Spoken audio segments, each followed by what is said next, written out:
Africa के दिल में मासाई मारा के सुनहरे मैदानों पर जहां हर सुबह एक नई जंग की घोषणा होती है, जहां हर सांस कब कौन से शिकारी की आखिरी सांस बन जाए कह नहीं सकते, ऐसी जमीन पर जन्मे थे वो चार शेर जिन्होंने भूख से, लड़ाइयों से और मौत से भी बड़ा नाम बनाया। उन्होंने दहाड़ से कानून लिखा, पंजों से इतिहास, और इनमें सबसे भयानक, सबसे शानदार था वो शेर जिसकी आंख जख्मी थी मगर नजर में पूरे मासाई मारा का डर बसता था। वो था Scarface, the king of Maasai Mara. आज के इस वीडियो में हम जानेंगे दुनिया के सबसे मशहूर शेर यानी स्कारफेस और उसके भाइयों के बारे में, और जानेंगे कि कैसे उन्होंने 400 स्क्वायर किलोमीटर और 4 से भी ज्यादा प्राइड पर कब्जा कर लिया था, जो कि मासाई मारा के इतिहास का सबसे लंबा और सबसे स्थायी शासन माना जाता है। इसके अलावा जानेंगे कि स्कारफेस ने सच में 400 हाइनास और 130 शेरों को मारा था या ये बस एक मनगढ़ंत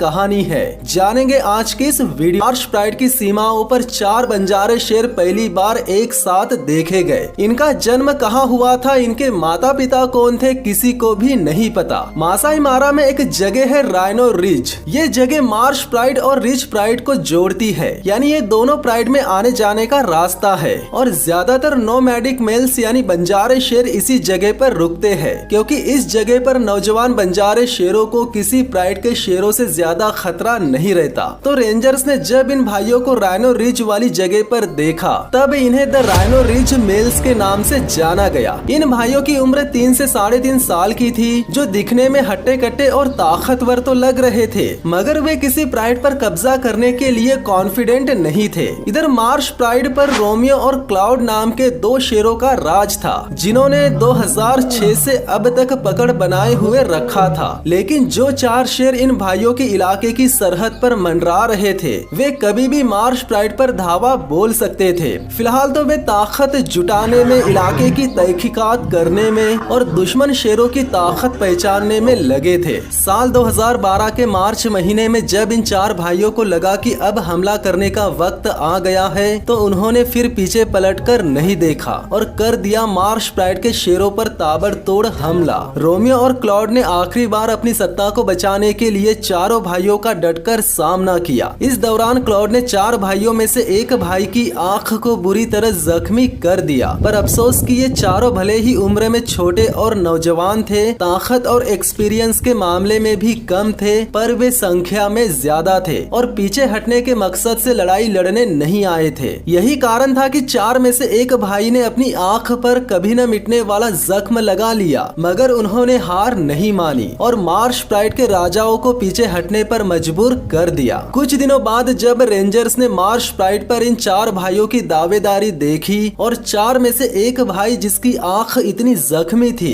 कि वो खुली ही दिखाई पड़ती थी। दरअसल ये शेर जब अकेला क्लाउड से भिड़ गया था, तब क्लाउड ने अपने पंजे से इस शेर के चेहरे के दाहिने हिस्से पर वार किया था। वार सीधा दाहिनी आंख के ऊपर से होते हुए पलकों तक गया, जिससे आंख की ऊपरी पलक फट गई, जिससे उसकी आधी आंख हमेशा के लिए खुली दिखाई देने लगी। कुछ दिनों बाद जब घाव सूख गया और ये शेर अपने चारों भाइयों में सबसे अलग दिखने लगा, तब मासाई मारा ने जन्म लिया एक नए नाम ने, और वो नाम था स्कारफेस। यानी इन 4 नौजवान भाइयों में से एक भाई को उसका नाम मिल चुका था। अगर बात करें रोमियो और क्लाउड की, तो लड़ाई के दौरान क्लाउड को काफी गहरी चोटें लगी थी, खासकर पीठ और गर्दन पर। लड़ाई के कुछ ही दिनों बाद उसे अकेले घायल हालत में राइनो रिज के पास देखा गया था। फील्ड गाइड्स ने बताया कि वो बहुत कमजोर हो चुका था और शिकार करने की स्थिति में नहीं था। कुछ हफ्तों बाद वो हमेशा के लिए गायब हो गया। माना जाता है कि उसकी मौत भूख से या किसी राइवल प्रेडेटर्स जैसे हाइना या राइवल मेल्स द्वारा हुई होंगी। रही बात रोमियो की, तो वो मार्श प्राइड से निकलने के बाद वो मुसियारा या मारा ट्रायंगल की ओर चला गया था, जिसके बाद वो कुछ महीनों तक अकेला ही भटकता रहा। फिर साल 2013 के शुरुआत में प्राकृतिक रूप से उसकी मौत हो गई। देखा जाए तो दोनों भाई बूढ़े हो चुके थे, इसीलिए वे मार्श प्राइड से निकाले जाने के बाद ज्यादा जी नहीं पाए। इधर बात करें स्कारफेस और उसके 3 भाइयों की, तो उन्होंने मार्श प्राइड पर मजबूती के साथ अपनी पकड़ बना ली थी और वे वक्त के साथ साथ टूरिस्ट और रेंजर्स के बीच काफी मशहूर होने लगे थे, जिसके बाद उन्हें उनके काम और रवैये को देखकर उनके नाम भी रखे गए। पहले भाई का नाम रखा गया मोरानी। ये नाम गाइड्स और लोकल ट्रैकर्स ने रखा था। जब साल 2011 में स्कारफेस की कोलिशन पहली बार राइनो रेंज इलाके में देखी गई तो चारों में मोरानी सबसे मजबूत और डिफेंसिव दिख रहा था। वो हमेशा प्राइड की सीमाओं पर पेट्रोलिंग करता था। स्कारफेस के जख्म के बाद उसी ने सबसे पहले अपने भाई के चारों ओर खड़ा होकर पुराने शेरों रोमियो और क्लॉड को पीछे धकेला था। उसकी चाल भारी और मेन सबसे डेंस थी, इसीलिए गाइड्स ने उसे नाम दिया मोरानी, जिसका मतलब होता है योद्धा या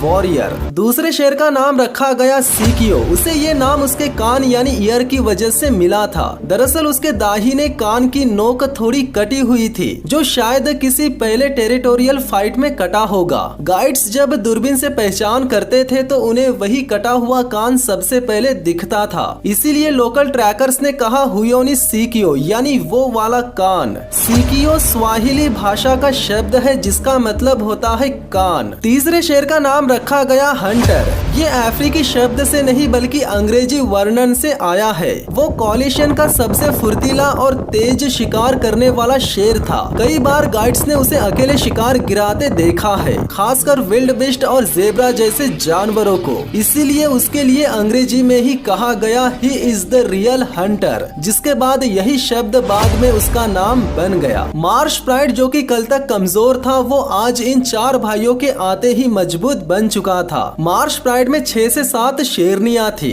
जॉय, व्हाइट आई, सीना, बीबी, याया और कुछ यंगर फीमेल्स। इन सभी शेरनियों ने इन चारों भाइयों को जल्दी ही एक्सेप्ट कर लिया था, जो कि मासाई मारा का सबसे तेज एक्सेप्टेंस था, जिसके कुछ दिनों बाद इन चारों ने मीटिंग भी शुरू कर दी थी, जिससे 2013 में पहली बार इनके बच्चों ने जन्म लिया। यानी मार्श प्राइड में 8 से 10 नए बच्चे पैदा हो चुके थे। इनमें से कुछ व्हाइट आई और जॉय की लाइन से थे, जबकि 3 कब्स सीना और याया के थे। स्कारफेस और उसके भाइयों ने परिवार, इलाका और बच्चों की हिफाजत के लिए शुरुआत से ही अपनी पकड़ काफी मजबूत बनाए रखी। मोरानी और हंटर हमेशा मार्श की सीमाओं पर पेट्रोलिंग करते रहते ताकि कोई राइवल मेल्स या हाइनास परिवार और बच्चों तक पहुंच ना पाए। सीकियो अक्सर शेरनियों के पास रहा करता था, जिसे द काम प्रोटेक्टर भी कहा जाता था, क्योंकि वो ज्यादातर बच्चों की रक्षा करते हुए दिखाई देता था। स्कारफेस भी ज्यादातर बच्चों और परिवार के पास ही देखा जाता था। उसकी घायल आंख और बच्चों की मासूमियत, ये कॉन्ट्रास्ट हर फोटोग्राफर का पसंदीदा दृश्य बन गया था। इतनी सुरक्षा होने के बावजूद भी मासाई मारा में बच्चों को छोटे से बड़ा करना आसान काम नहीं था। बारिश, बफेलोस और हाइनास कब कहां से मौत बनकर प्रकट हो जाए कह नहीं सकते। मतलब 2013 के मध्य तक केवल 4 कब्स ही सरवाइव कर पाए, बाकी कब्स प्राकृतिक हमलों में मारे गए। मार्श प्राइड दिन पर दिन ताकतवर बनता जा रहा था, क्योंकि चारों भाई अब पहले से ज्यादा ताकतवर बन चुके थे। बचे हुए 4 बच्चे अब जुवेनाइल स्टेज पर पहुंच चुके थे, यानी अब वे अपने परिवार के साथ भागदौड़ करने और शिकार पर जाने लायक हो चुके थे, जिसके चलते स्कारफेस और उसके भाइयों में टेरिटरी बढ़ाने की भूख साफ झलक रही थी। मार्श प्राइड की सीमाएं अब उन्हें छोटी लगने लगी थी। यही वजह थी कि वे अब अपने इलाके से निकलकर दक्षिण पश्चिम की ओर पेट्रोलिंग करने लगे, जहां पैराडाइज प्लेन्स और रेकेरो का इलाका फैला हुआ था। पैराडाइज प्लेन्स मारा रिवर के उस पार वाला इलाका है, जहां मार्श इलाके के मुकाबले ज्यादा खुली जगह और शिकार से भरा हुआ था। लेकिन यहाँ राज था पैराडाइज प्राइड का, जिसमें 5 से 6 शेरनियां और 2 पुराने शेर थे, जो कि अब बूढ़े हो चुके थे। 2013 के अंत तक स्कारफेस कोलिशन रिवर पार करके पैराडाइज प्राइड की सीमाओं तक पहुंच गया। कुछ हफ्तों तक उन्होंने बाउंड्री पर पेट्रोलिंग की, अपने सेंट मार्क्स लगाए और पैराडाइज प्राइड के दोनों पुराने नरों को खुली चुनौती दे डाली। सुबह का वक्त था। पैराडाइज प्राइड की सीमा पर हंटर और मोरानी ने दोनों शेरों पर हमला कर दिया। स्कारफेस और सीकियो ने दूसरी दिशा से घेरना शुरू किया, पर हंटर और मोरानी ने उसकी जरूरत पड़ने ही नहीं दी। दो पुराने शेरों में से एक तो भागने में कामयाब हो गया, मगर दूसरे शेर को इन भाइयों ने घायल कर दिया था, जिसके बाद पैराडाइज प्राइड स्कारफेस कॉलिशन के नियंत्रण में आ गया। यानी अब मार्श प्राइड और पैराडाइज प्राइड एक हो चुके थे, जिन्हें ये चारों भाई ऐसे संभालते थे मानो ये दो इलाके नहीं बल्कि एक ही इलाका हो। पहले के मुकाबले अब ये इलाका 200 से 250 वर्ग किलोमीटर का क्षेत्र बन गया था। स्कारफेस को ज्यादातर पैराडाइज प्लेन्स में देखा जाता था और मोरानी मार्श और रिज वाले हिस्से की पेट्रोलिंग करता था, जबकि सीकियों और हंटर दोनों बीच के इलाकों में गश्त लगाते थे। यानी स्कारफेस कॉलिशन ने पूरे इलाके को आपस में बांट लिया था। 2014 में स्कारफेस कॉलिशन ने रेकेरो प्राइड के इलाके में भी गश्त शुरू कर दी थी। रेकेरो एरिया तालिक रिवर के दक्षिण में था, जहां कई बार राइवल मेल्स आते जाते रहते थे। स्कारफेस और मोरानी को कई बार रेकेरो के पास बफेलो और विल्ड बीस्ट के शिकार में देखा गया। ऐसा भी कह सकते हैं कि उन्होंने कुछ महीनों तक रेकेरो प्राइड पर भी कब्जा बनाए रखा था, क्योंकि रेकेरो प्राइड में कोई मेल लायंस नहीं थे। तो कुछ समय तक स्कारफेस और मोरानी ने ही वहां की फीमेल्स के साथ मेटिंग की थी। हालांकि ये पूरा कब्जे में नहीं था, मगर स्कारफेस और मोरानी कभी कभी रेकेरो रीजन में आते जाते रहते थे। ये समय स्कारफेस कॉलिशन की ताकत का चरम था। वे एक साथ बफेलो हंट्स करते, मार्श और पैराडाइज दोनों में कब्स की रक्षा भी करते।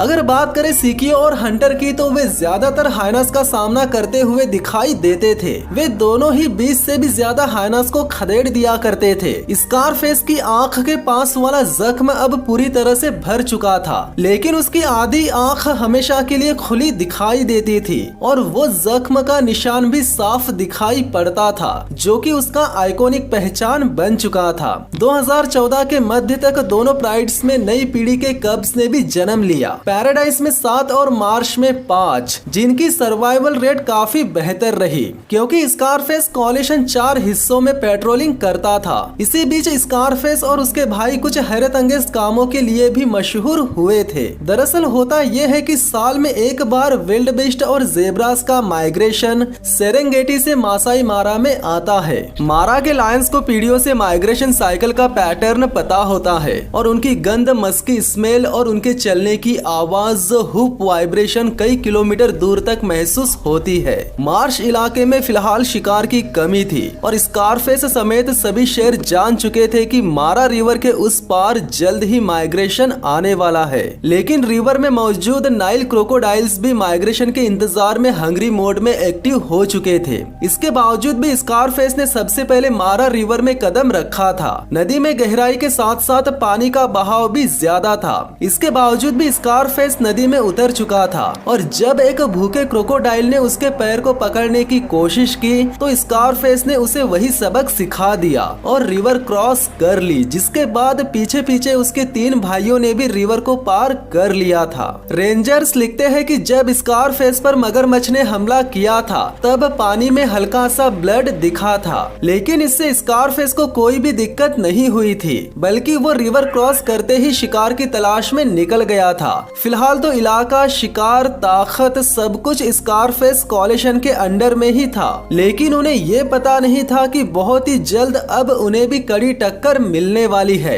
क्योंकि 2015 के मध्य तक नए राइवल मेल्स दिखने लगे थे, खासकर रीड्स प्राइड और ओलारे कंजर्वेंसी में। रीड्स प्राइड पैराडाइज और ओलारे के बीच था, जहां 2 युवा मेल लायंस जो कि 5 से 6 साल के थे, वे वहां अपना प्राइड बनाना चाहते थे। लेकिन 2016 के फरवरी महीने में स्कारफेस कॉलिशन को पेट्रोलिंग के दौरान इनकी गंध पकड़ में आ गई, जिसके बाद इन 4 भाइयों ने उन्हें घेर लिया। हालांकि इन 2 युवा शेरों ने भी स्कारफेस कॉलिशन का डटकर सामना किया, पर आखिरकार उन्हें जख्मी होकर भागना ही पड़ा, जिनमें से एक शेर इतना जख्मी हुआ कि वो इस लड़ाई के बाद कभी नजर ही नहीं आया, शायद मारा गया हो। इस घटना के बाद स्कारफेस और उसके भाइयों ने रीड्स प्राइड पर भी कब्जा कर लिया, जहां उन्होंने उनकी लाइफ के सबसे बड़े शिकार को भी अंजाम दिया था। यानी उन्होंने लगभग 900 किलो के भैंसे को 10 से 15 मिनट्स की लड़ाई लड़कर धराशाही कर दिया था, जिसे 2016 में मासाई मारा में होने वाला सबसे अहम शिकार माना गया था। शिकार को खाने के बाद जब आधे से ज्यादा शिकार बचा हुआ था, तब एक साथ 30 से 35 हाइनास की टोली इन शेरों से उनका शिकार छीनने आ गई, जिनमें से एक हाइना पर स्कारफेस ने ऐसा हमला किया कि सभी हाइनास का मनोबल चकनाचूर हो गया। जिसके बाद मोरानी और सीकियों ने भी एक दो हाइना पर हमला कर दिया, जिसके चलते सभी 30 से 35 चोर हाइनास भाग गए। इस झड़प ने यह संदेश दे दिया था कि स्कारफेस केवल इलाकों पर ही नहीं बल्कि स्कैवेंजर्स पर भी नियंत्रण करने का दमखम रखता है। इसके बाद 2016 के नवंबर दिसंबर में स्कारफेस कोलेशन ओलारे मोटोरोगी इलाके में पहुंच गए। वहां के पुराने नर कमजोर थे, लायनेस बिखरी हुई थी, तो इन चार भाइयों ने यहाँ की शेरनियों को अपना पार्टनर बना लिया और उनके साथ मेटिंग भी कर ली। इस तरह उनका इलाका 350 से 400 स्क्वायर किलोमीटर तक फैल गया। मासाई मारा के इतिहास में ऐसा नियंत्रण बहुत कम देखने को मिला था, यानी इससे पहले इतने बड़े इलाके पर किसी भी शेरों ने राज नहीं किया था। रिच, ओलारे, मार्श और पैराडाइज यानी एक साथ 4 इलाकों पर नियंत्रण होने की वजह से मासाई मारा के सफारी गार्ड्स ने उन्हें और एक नाम दे दिया, द 4 मस्केटियर्स ऑफ मारा, क्योंकि अब टूरिस्टों और सफारी गार्ड्स को चारों भाइयों की एकता और एक दूसरे के प्रति वफादारी साफ साफ दिखाई दे रही थी। हालांकि इन भाइयों ने अपना इलाका 400 स्क्वायर किलोमीटर तक फैला दिया था, मगर इतने बड़े इलाके को संभाल पाना आसान नहीं था। अगर चारों भाई साथ में पेट्रोलिंग करते तो बेशक इनके पास ताकत की कमी नहीं रहती, लेकिन ऐसा करने से घुसपैठ के खतरे काफी बढ़ जाते, और अगर चारों भाई दो की जोड़ी में पेट्रोलिंग करते तो घुसपैठ का खतरा तो कम हो जाता, साथ ही साथ इनकी ताकत भी बढ़ जाती। चारों मस्केटियर्स दिन पर दिन कमजोर होते जा रहे थे और राइवल मेल्स दिन पर दिन ताकतवर बनते जा रहे थे। देखा जाए तो अब इन भाइयों की सत्ता पर खतरा मंडराना शुरू हो चुका था, और इसकी शुरुआत हुई थी हंटर से। यानी 2019 के अगस्त महीने में हंटर हमेशा के लिए गायब हो गया।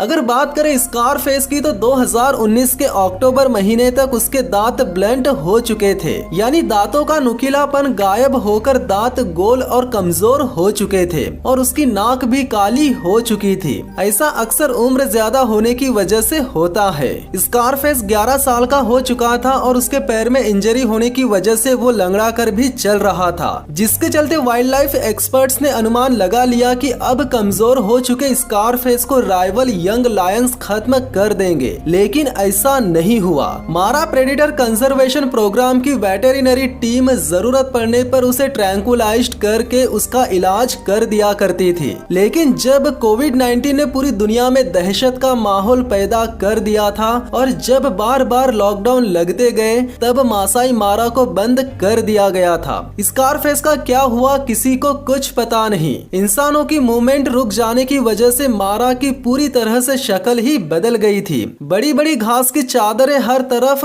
बिछ चुकी थी। इस दौरान तीनों मस्केटियर्स अपना ज्यादातर वक्त रेकेरो और पैराडाइज प्राइड के साथ ही बिताते थे। इसी बीच ये खबर भी मारा में फैल गई कि सीकियों पर दुश्मन शेरों ने हमला कर दिया है। ये हमला 2020 के अक्टूबर महीने में हुआ था, जिससे सीकियों की जान तो नहीं गई थी, लेकिन उसे काफी गहरे जख्म लगे थे, जिसके चलते कुछ ही दिनों बाद यानी जनवरी 2021 में इन्हीं जख्मों की वजह से सीकियों की मौत हो गई। अपने समय का सबसे स्ट्रॉन्ग कोलिशन अब कमजोर हो चुका था। स्कारफेस दिन पर दिन कमजोर होने लगा था। इसके बावजूद भी वो ज्यादातर अपने बच्चों और परिवार के पास ही नजर आता था। उसकी हालत देखकर रेंजर्स और टूरिस्टों को लगता था कि वो अब बहुत ही जल्द मारा जाएगा, पर ऐसा नहीं हुआ। सबको गलत साबित करते हुए वो अगले कई महीनों तक एक शाही अंदाज में एक राजा की तरह जिंदगी जीता रहा। जून 2021 तक स्कारफेस बेहद कमजोर हो चुका था।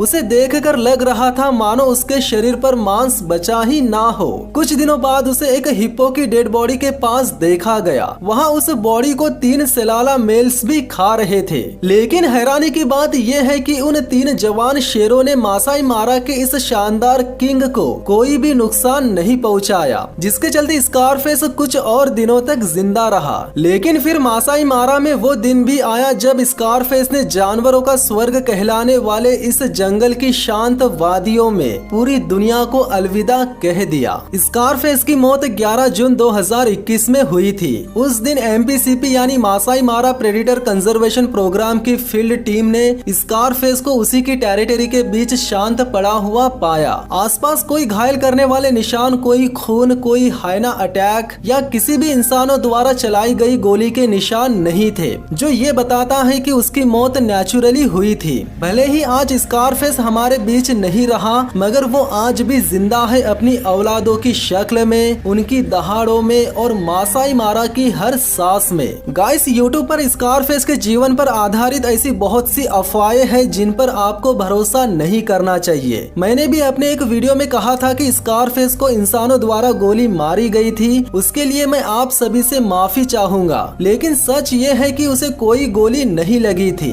आप खुद उसके कुछ आखिरी बचे दिनों की वीडियो में उसे देख सकते हो। ये रियल स्कारफेस है और उसके शरीर पर कोई भी जख्मों या गोली के निशान नहीं है। हालांकि MPCP यानी Maasai Mara predator conservation program की वेटेरिनरी टीम ने स्कारफेस का कई बार इलाज किया, जिसे लोगों ने गलत समझ लिया होगा और उसके इलाज को इंसानों द्वारा चलाई गई गोली के साथ जोड़ दिया होगा। इसके अलावा अगर बात करें 400 हाइनास और 130 शेरों को खत्म करने की, तो ये भी एक अफवाह है। कहते हैं कि मासाई मारा का राजा स्कारफेस इतना ताकतवर था कि उसने अपने जीवन में 130 शेरों और 400 हाइनास को मार डाला था। ये सुनने में काफी जबरदस्त लगता है, लेकिन सवाल ये है कि क्या सच में मारा था या फिर ये सिर्फ एक अफवाह है जो इंटरनेट पर बार बार दोहराई गई। जब मैंने इस कहानी की तह तक जाना शुरू किया तो सबसे पहले जो बात सामने आई वो ये है कि किसी भी भरोसेमंद फील्ड रिपोर्ट या रिसर्च डॉक्यूमेंट में ऐसा कोई भी रिकॉर्ड मौजूद ही नहीं है। मारा प्रेडेटर कंजर्वेशन प्रोग्राम जो सालों तक स्कारफेस और उसकी कॉलिशन पर नजर रखती रही, उसकी किसी भी रिपोर्ट, किसी भी रेंजर लोग या वेट रिकॉर्ड में 130 लायंस या 400 हाइनास जैसी कोई संख्या दर्ज ही नहीं है। अंगामा मारा के गाइड्स और केनिया वाइल्ड लाइफ सर्विस के ऑफिशियल लॉग्स में भी स्कारफेस की मौत तक सिर्फ यही लिखा गया कि उसने कई लड़ाइयां लड़ी, कई प्राइड्स पर राज किया, मगर उसका किल काउंट कभी रिकॉर्ड नहीं हुआ। अब आप खुद सोचकर देखिए कि मासाई मारा जैसे इलाके में जहां हर बड़ी घटना डॉक्यूमेंटेड होती है, अगर कोई एक शेर सच में 400 हाइनास मार देता तो वो इतिहास में पक्का दर्ज होता। रिसर्चर्स, BBC, नेशनल जियोग्राफिक सब उसे जरूर लिखते, मगर ऐसा हुआ ही नहीं। ऐसा कोई प्रमाण कहीं पर भी नहीं मिला। और फिर आता है इकोलॉजिकल लॉजिक। मारा में हाइना की कुल आबादी लगभग 600 से 700 के बीच मानी जाती है। अगर स्कारफेस ने वाकई 400 हाइनास मार दिए होते तो आधे से ज्यादा हाइनास गायब हो गए होते, मगर ऐसा तो कुछ हुआ ही नहीं। न पॉपुलेशन घटी, न क्लैन स्ट्रक्चर टूटा। एक हाइना क्लैन में 30 से 40 तक हाइनास होते हैं और सारे के सारे चोर, लुटेरे, विरोध करने वाले और शेरों को कड़ी टक्कर देने वाले होते हैं। बेशक स्कारफेस ने 400 स्क्वायर किलोमीटर जितने इलाके पर राज किया, 6 से 7 प्राइड पर कब्जा किया। अगर उसके सभी इलाकों में 30-30 हाइनास के क्लैन भी होते ना, तो 200 से 250 तक ही हो पाते। देखा जाए तो उसके पूरे इलाके के हाइनास को भी काउंट किया जाए तो भी कुल मिलाकर 400 हाइनास नहीं हो पाते। तो जब उसके पूरे इलाके में 400 हाइनास थे ही नहीं तो वो मारेगा कहां से? रही बात 130 शेरों को मारने की, तो ये बात भी सरासर झूठ है। 130 शेरों और 400 हाइनास को मारने वाली बातें सामने आई है सोशल मीडिया से। रेडिट, इंस्टाग्राम और यूट्यूब शॉर्ट्स पर लोगों ने बस ये संख्या लिख दी और वो वायरल हो गई, जिसके बाद हर किसी ने बिना सोचे समझे इस टॉपिक को कॉपी कर लिया और धीरे धीरे एक अफवाह फैक्ट बन गई। मगर सच्चाई तो कुछ और ही है। स्कारफेस ने जरूर कई राइवल मेल्स को हराया, कई बार हाइनास से टकराया और अपने इलाके की रक्षा के लिए खून पसीना बहाया, लेकिन उसने सैकड़ों नहीं, बस उतनी ही लड़ाइयाँ लड़ी जितनी एक असली जंगल का राजा लड़ता है। उसकी ताकत उसकी गिनती में नहीं थी, उसकी कहानी उसके जज्बे में थी। वो मरा नहीं, वो मासाई मारा की हर हवा में जिंदा है और हर नई दहाड़ के साथ दुनिया को याद दिलाता है कि कभी कभी अफवाहें नहीं, विरासतें बोलती है। तो गाइस, आई होप आपको स्कारफेस के जीवन पर आधारित ये वीडियो अच्छी लगी होंगी और जो मिथ इंटरनेट पर फैल चुकी है उसकी रियलिटी से भी आप रूबरू हो चुके होंगे। जाने से पहले वीडियो को लाइक कर लीजिएगा, साथ ही साथ चैनल को सब्सक्राइब करके बेल आइकन को भी दबा दीजिए। तो मिलते हैं बहुत ही जल्द जल्द नेक्स्ट वीडियो में, तब तक के लिए धन्यवाद।